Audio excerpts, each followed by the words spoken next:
Number 5 79 versus Australia T20 world cup 2010 T20 world cup లో ఆస్ట్రేలియాతో జరిగిన group stage లోని match లో రోహిత్ శర్మ ఎక్సలెంట్ ఇన్నింగ్స్ ఆడాడు. ఈ మ్యాచ్ లో మొదట బ్యాటింగ్ చేసిన ఆసీస్ 20 ఓవర్లలో 184 రన్స్ చేసింది. అయితే చేజింగ్ కి దిగిన టీమిండియా బ్యాటింగ్ లైనప్ కంప్లీట్ గా కొలాప్స్ అయిపోయింది. అయితే రోహిత్ ఒక్కడే చివరి వరకు ఒంటరి పోరాటం చేశాడు. టీంలో ఒక్క బ్యాటర్ కూడా కనీసం 15 పరుగులు కూడా చేయలేదు. కానీ రోహిత్ మాత్రం 46 బంతుల్లో 79 పరుగులు చేసి నాట్అవుట్ గా నిలిచాడు. వేరే బ్యాటర్ ఎవరూ కూడా రోహిత్ కి సపోర్ట్ ఇవ్వకపోవడంతో ఇండియా ఈ మ్యాచ్ లో ఓడిపోయింది. ఈ మ్యాచ్ లో రోహిత్ తర్వాత హర్భజన్ చేసిన 13 పరుగులు సెకండ్ హై స్కోర్ అని చెప్పాలి. సో ఈ మ్యాచ్ లో రోహిత్ ఆడిన ఇన్నింగ్స్ టీ20లో అతని యొక్క one of the best knock అని చెప్పొచ్చు. నెంబర్ 4 92 వర్సెస్ ఆస్ట్రేలియా 2024 టీ20 వరల్డ్ కప్ 2024 టీ20 వరల్డ్ కప్ లో team India captain Rohit excellent performance చేశాడు. కానీ ఈ టోర్నీలో సూపర్ 8 లో ఆస్ట్రేలియాపై ఆడిన ఇన్నింగ్స్ బెస్ట్ అని చెప్పాలి. ఈ మ్యాచ్ లో మొదట బ్యాటింగ్ కి దిగిన ఇండియా స్టార్టింగ్ లోనే కోహ్లీ వికెట్ కోల్పోయింది. కానీ రోహిత్ మాత్రం దూకుడుగానే ఆడుతూ స్కోర్ బోర్డు పరుగులు పెట్టించాడు.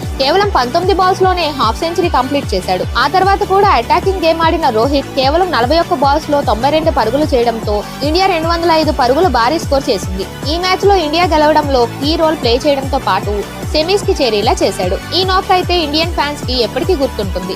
Number 3 121 not out versus Afghanistan 2024 series 2024 లో ఆఫ్ఘనిస్తాన్ తో జరిగిన టీ20 సిరీస్ లో థర్డ్ మ్యాచ్ లో రోహిత్ సూపర్ సెంచరీతో సత్తా చాటాడు. అయితే ఈ సెంచరీలో అంత స్పెషల్ ఏంటి? దీనికి ముందు ఆల్రెడీ 4 సెంచరీలు కొట్టాడు కదా, వాటికి లేని స్పెషాలిటీ దీనికి ఎందుకు అని అనుకోవచ్చు. కానీ ఈ సిరీస్ కి ముందు టీ20లో రోహిత్ ఫామ్ అంత గొప్పగా ఏమీ లేదు. అలాగే చాలా కాలం తర్వాత ఈ సిరీస్ ఆడాడు. దానికి తోడు ఈ సిరీస్ లో మొదటి 2 మ్యాచ్ల్లో కూడా డక్అవుట్ అయ్యాడు. దీంతో రోహిత్ పని అయిపోయింది. రోహిత్ ని టీం నుండి డ్రాప్ చేయాలని సీనియర్స్ తో పాటు క్రిటిక్స్ కూడా విమర్శలు వచ్చాయి. అప్పుడే వచ్చింది ఈ సూపర్ సెంచరీ. విమర్శకుల నోళ్లు మూతపడేలా టీ20లో ఇంకా ఆడలేడు అన్న వాళ్లే శబాష్ అనేలా తన బ్యాట్ తోనే జవాబిచ్చాడు హిట్ మ్యాన్. టోటల్ గా ఈ మ్యాచ్ లో రోహిత్ కేవలం 69 బాల్స్ లో 121 పరుగులు చేశాడు. టీ20లోనే one of the best comeback innings గా ఈ నాక్ చెప్పొచ్చు. నెంబర్ 2 118 వర్సెస్ శ్రీలంక 2017 టీ20 సిరీస్ 2017 లో శ్రీలంకతో ఇండోర్ లో జరిగిన మ్యాచ్ లో రోహిత్ శర్మ బౌండరీల వర్షం కురిపించాడు. ఈ సిరీస్ లో జరిగిన రెండవ మ్యాచ్ లో మొదటి నుండి అటాకింగ్ గేమ్ ఆడిన రోహిత్ కేవలం 35 బాల్స్ లోనే సెంచరీ కంప్లీట్ చేశాడు. దీంతో టీ20 ఇంటర్నేషనల్ లో జాయింట్ ఫాస్టెస్ట్ సెంచరీ చేసిన ప్లేయర్ గా రికార్డు సృష్టించాడు. మొత్తం మీద 43 బాల్స్ ఆడిన రోహిత్ 118 పరుగులు చేసి అవుట్ అయ్యాడు. ఈ ఇన్నింగ్స్ లో రోహిత్ ఎక్కడా కూడా అవుట్ అయ్యే పొజిషన్ లో కనపడలేదు. రోహిత్ ఇన్నింగ్స్ లో 12 ఫోర్లతో పాటు 10 సిక్స్లు ఉన్నాయి. దీంతో ఇండియా 260 పరుగుల భారీ స్కోర్ నమోదు చేసింది. రోహిత్ కెరీర్ లోనే బెస్ట్ నాక్ అని చెప్పొచ్చు.